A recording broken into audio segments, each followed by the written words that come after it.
দেশ গড়া পরিকল্পনা শীর্ষক বিশেষ কর্মসূচি ঘোষণা করেছে বিএনপি। জরুরি সংবাদ সম্মেলনে আগামী 7 থেকে 13 ডিসেম্বর পর্যন্ত এই কর্মসূচি ঘোষণা করেন দলের সিনিয়র যুগ্ম মহাসচিব রুহুল কবির রিজভী। জানান, প্রতিটি কর্মসূচিতে ভার্চুয়ালি অংশ নেবেন দলের ভারপ্রাপ্ত চেয়ারম্যান তারেক রহমান। দলের স্থায়ী কমিটির সদস্য নজরুল ইসলাম খান বলেন, 24-এর বিজয়কে অনেকে কুক্ষিগত করার চেষ্টা করছে, যা প্রতিহত করতে হবে। এ বিষয়ে আরও জানাচ্ছেন শামীম চৌধুরী। দেশ গড়ার পরিকল্পনা বাস্তবায়নে কর্মসূচি ঘোষণা করতে জরুরি সংবাদ সম্মেলন করেন বিএনপির সিনিয়র যুগ্ম মহাসচিব রুহুল কবির রিজভী। অবাধ সুষ্ঠু নির্বাচন। নয়াপল্টনে দলীয় কেন্দ্রীয় কার্যালয়ে সংবাদ সম্মেলনে রিজভী বলেন, 7 থেকে 13 ডিসেম্বর পর্যন্ত ঘোষিত কর্মসূচিতে অংশ নেবেন বিএনপি সহ দলের অঙ্গ ও সহযোগী সংগঠনের নেতারা।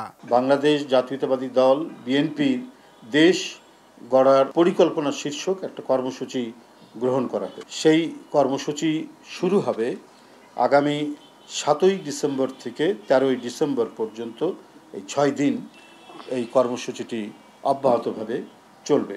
এর আগে 90-এর ছাত্র গণ অভ্যুত্থানে শহীদ ডাক্তার শামসুল আলম খান মিলনের 35তম শাহাদাত বার্ষিকী উপলক্ষে আলোচনা সভায় অংশ নিয়ে তার আত্মত্যাগের কথা তুলে ধরেন বিএনপি নেতারা। এই ডাক্তার মিলন, যার স্মরণে আজকে সভা করছি, তারা আমাদেরকে ওয়ার্ড থেকে নিয়ে স্টুডেন্ট ক্যাবিনে নিয়ে গেলেন।